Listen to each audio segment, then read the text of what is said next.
ജില്ലയിൽ ശക്തമായ മഴ 2 ദിവസം കൂടി തുടരും. ഇന്നലെയും ഇന്ന് പുലർച്ചെയും ജില്ലയിൽ പരക്കെ ശക്തമായ മഴ ലഭിച്ചു. മലയോര മേഖലയിലും മണ്ണിടിച്ചിൽ സാധ്യത മേഖലകളിലും കർശന ജാഗ്രത നിർദ്ദേശവും പുറപ്പെടുവിച്ചിട്ടുണ്ട്. മഴയോടൊപ്പം ശക്തിയേറിയ കാറ്റിനും ഇടിമിന്നലിനും സാധ്യതയുണ്ടെന്നാണ് കേന്ദ്ര കാലാവസ്ഥാ വകുപ്പ് അറിയിക്കുന്നത്.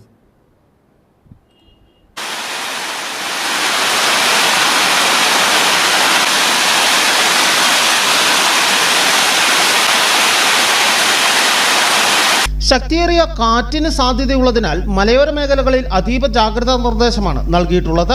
തോട്ടങ്ങളിൽ കർശന ജാഗ്രത പാലിക്കണമെന്നാണ് ദുരന്ത നിവാരണ അതോറിറ്റിയുടെ മുന്നറിയിപ്പ്. ഇടിമിന്നലിന് സാധ്യതയുള്ളതിനാൽ ജാഗ്രതാ നിർദ്ദേശം പുറപ്പെടുവിച്ചിട്ടുണ്ട്. ഇടുക്കി ജില്ലയിൽ ഓരോ മണിക്കൂറിലും അലർട്ടുകൾ മാറി മാറി വരുന്ന സാഹചര്യമാണ് നിലനിൽക്കുന്നത്. നിലവിൽ ഒറ്റപ്പെട്ട ശക്തമായ മഴയ്ക്കുള്ള സാധ്യതയാണ് പ്രവചിക്കപ്പെട്ടിരിക്കുന്നത്. 24 മണിക്കൂറിൽ 64.5 മില്ലിമീറ്റർ മുതൽ 115.5 മില്ലിമീറ്റർ വരെ മഴ ലഭിക്കുന്ന സാഹചര്യത്തെയാണ് ശക്തമായ മഴ എന്നതുകൊണ്ട് അർത്ഥമാക്കുന്നത്. കഴിഞ്ഞ 2 ദിവസമായി ഉച്ചയ്ക്ക് ശേഷവും പുലർച്ചെയും ശക്തമായ മഴ ലഭിക്കുന്നുണ്ട്. ചിലപ്പോൾ മഴയ്ക്ക് ശക്തി കുറയുമെങ്കിലും വീണ്ടും പൂർവാധികം ശക്തിയോടെയാണ് മഴയുടെ വരവ്. മുൻകാലങ്ങളിലെ പോലെ ഇത്തവണ വലിയ തോതിലുള്ള മണ്ണിടിച്ചിലും ഉരുൾപൊട്ടലും ഉണ്ടായിട്ടില്ല എന്നതാണ് വലിയ ആശ്വാസമായത്. മഴ തുടരുന്നത് കാർഷിക വ്യാപാര മേഖലകളെ പ്രതികൂലമായി ബാധിക്കുമെന്നാണ് വിലയിരുത്തൽ.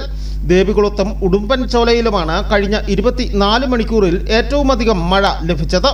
വരും മണിക്കൂറുകളിലും മഴ ശക്തമായി തുടരുമെന്നാണ് കേന്ദ്ര കാലാവസ്ഥാ നിരീക്ഷണ കേന്ദ്രം നൽകുന്ന മുന്നറിയിപ്പ്.